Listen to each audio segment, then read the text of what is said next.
Chapter 13. The Skewer. The Skewer is a piercing attack which menaces two hostile pieces placed on the same line. As the piece directly attacked moves away, the piece behind it is transfixed on the skewer. Let's have a look at various examples so that we can really learn what the skewer is in its essence. In the first example, we're going to consider a violent move as we always do.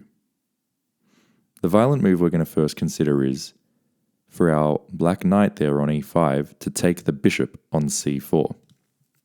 If we take that bishop, you can imagine that the queen is going to have to recapture. And then that queen, if you note, will be lined up on that light square diagonal with the rook on a2. So if we take the knight and use it to capture the bishop, the queen will have to recapture, and it will then be on the same diagonal as this rook. That is one of the preconditions of the skewer. We want to be able to place a piece on that diagonal. Clearly it's going to be our light squared bishop, which will attack the queen, and when the queen moves away, it will leave the rook transfixed on the skewer. Let's see how this plays out. Knight takes bishop, queen takes knight, bishop skewers the queen, and when the queen moves, we take the rook, winning an exchange. Let's see how this plays out over a variety of examples so we can learn more about this interesting technique. In this example, it is black to move. Once again, as always, we consider methodically through our various forcing moves, our moves of violence. Now, the most obvious and most violent move available to us is rook takes bishop check. And if we play that, we can only need to calculate one response, and that is king takes rook. For if he doesn't take our rook, then it's fairly likely that we'll just get away with a full bishop. So if we take the bishop with check, he takes our rook, you might then note that his king and his rook are both aligned on that diagonal, and we have a bishop capable of piercing through that diagonal, similar to the last example. So let's see how this plays out. Bishop is taken by the rook, king takes rook, and now our light squared bishop appears on g4, skewering the king. When the king moves out of the way, sure, we give a pawn up, but we capture a rook for that cost. Let's see more examples now. In this example, it's white to move, and this time the skewer is going to take place not on the light squares, but on the dark squares. Can you see where the skewer can take place? We can forcefully bring it about by rook takes bishop check. And when the king recaptures, bishop to f2 check. And when the king moves, we are able to pick up that skewered rook. Let's move on and see many more examples. In this example, it is black to move. This example is somewhat of a tricky one, but you should note that the white king and queen are both on this dark squared diagonal. Now clearly we can't skewer them as of yet because white also has this dark squared bishop that somewhat defends the diagonal. However, we can attack that bishop, and we can attack that bishop with queen to f5. And that bishop doesn't have a lot of great squares. In fact, its only safe squares are squares that are not on this diagonal. Therefore, if it takes residence on one of those safe squares, let's say h4, then we are now permitted to play bishop h6, skewering the king to the queen. And although white can interpose various pieces before the skewer, we can just continually mop up these pieces. And ultimately, in this variation, which is just illustrative, We can provide another skewer with rook to e8, skewering the king now to the rook. When the king moves away, I'll basically stop the analysis here, but there is a forced sequence of checkmate, which I'll show. Check, check, check, checkmate. All of that stemmed from noticing pieces on the same line that could be skewered under certain conditions. Now, let's see if we can realize what the conditions are here, how we can bring about a skewer. How can we bring about pieces on the same line here? Well, let's consider our violent moves. You might consider rook takes knight check. In that example, you must think that the king is going to take the rook back. And then you can note that the king and the rook are on the same diagonal, and we have a bishop of that color, but we can't skewer the king because this square is otherwise undefended and the king would just take our bishop. So it's good to consider these violent moves. In this case, that's not the right move.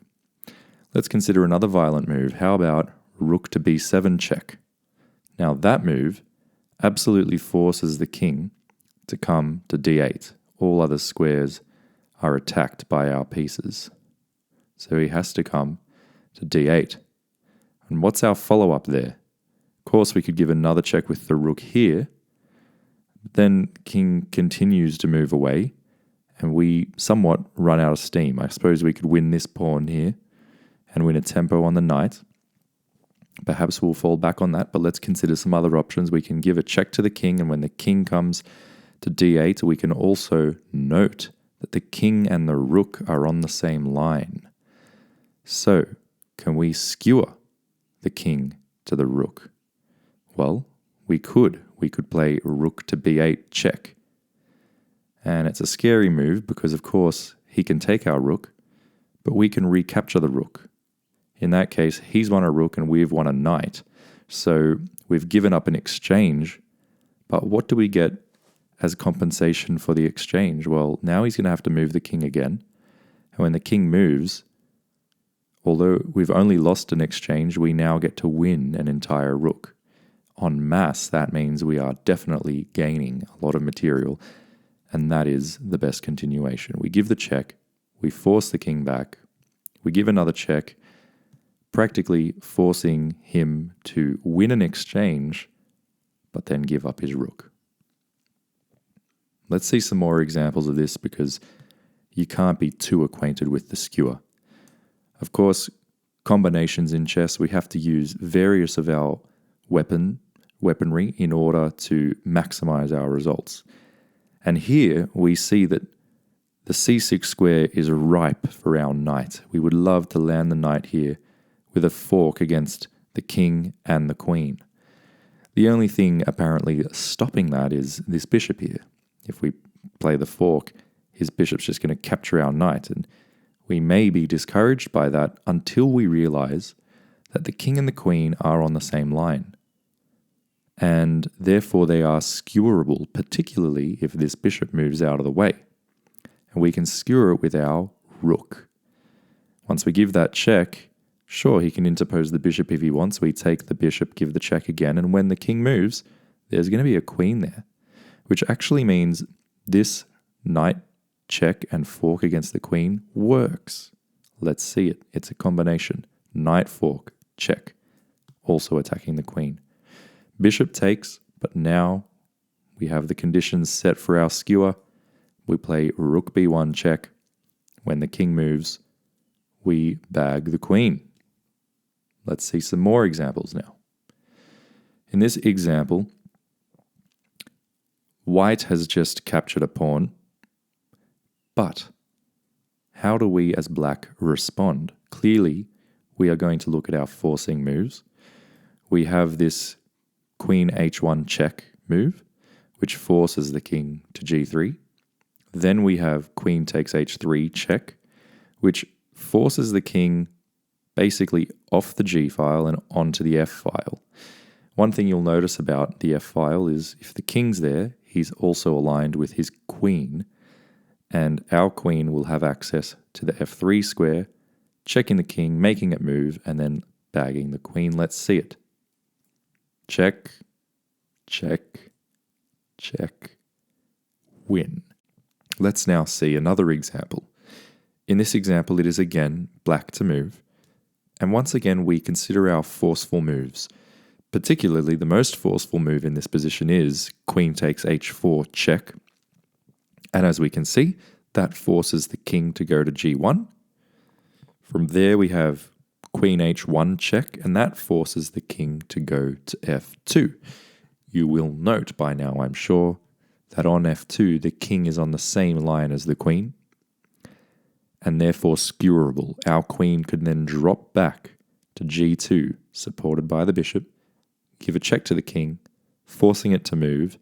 Wherever it goes, we will then capture a queen. Let's see this one play out. We can take that pawn check, forcing the king back, give another check to force the king onto the same line as his queen, so that we can check him, skewer him. When he moves, we pick up the transfixed queen from the skewer. In this example, very similar. We're trying to get familiar with these ideas, and there's no better way to do it than seeing the fundamental idea shown through various different forms. Here, we consider our forceful moves. Let's think about the move queen to h1 check. Now that completely forces the king to come up to g3. Our follow-up there could be h4 check. That pawn being supported by our queen, the king would be forced onto f2. And of course, from f2, he's in line with his queen, and we can then play one last check to move the king out of the way and then win the queen behind it. So we have a check, king moves, check with the pawn, forcing the king in line with his queen, enabling this check, skewering the queen behind it. In this example, once again we consider our forceful moves. An extremely forceful move would be queen to d7 check. Now, if the king moves back to the 8th rank, either this square or this square, of course we're going to land the queen here with a checkmate. Therefore, the black king is forced to move forward. We have another check here, and the king is forced forward again. We can provide another check. And once again, the king is forced to g4. By now you know the story. There's a skewer waiting to happen here. Let's land it. Queen takes g6, check. King moves, and we take the queen. In this example, it is white to move. Now, we can see, if you look quite closely, that the queen is in line with the bishop, and we have the capacity to skewer that queen to the bishop. We have two options though.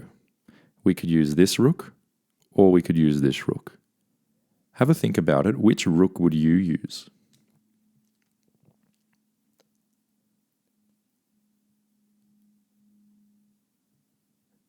You may be tempted to use the F rook because of a fear that if you use the A rook, you will give up the A2 pawn. Whereas if you use this rook, the A2 pawn remains defended.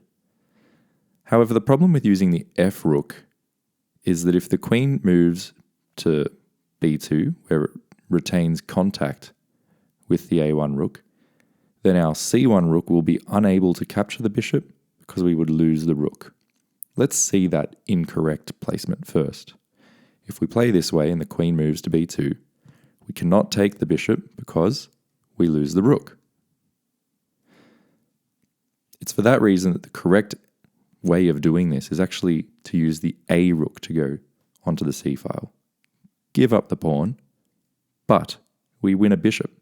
It's worthwhile. So, that's the power of the skewer. You might also see in this position that black has this pawn, and what happens if he pushes it? Well, if he pushes it, we defend. And what if he attacks our rook? Well, we bring the rook back. We're going to consolidate the advantage here. and win. In this example, it's white to move, and immediately you should see that the king and queen are aligned and skewerable. We can skewer them with our rook. If the king moves, we win the queen. That's easy. The only other option is to block with either the rook or the bishop.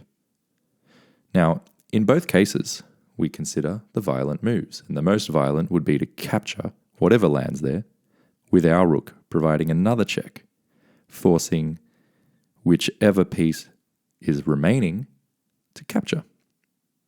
Once that's done, we can provide another forceful violent check by capturing the queen, forcing the king away from the piece that remains here, and then our bishop can take whatever piece that is. I'll show you what I mean. We can give the check, and after he blocks, let's say with the bishop, we take the bishop, check. After he takes back, we take the queen, deflecting the king away from the rook so that we can take the rook. Alternatively, if he had blocked with the rook,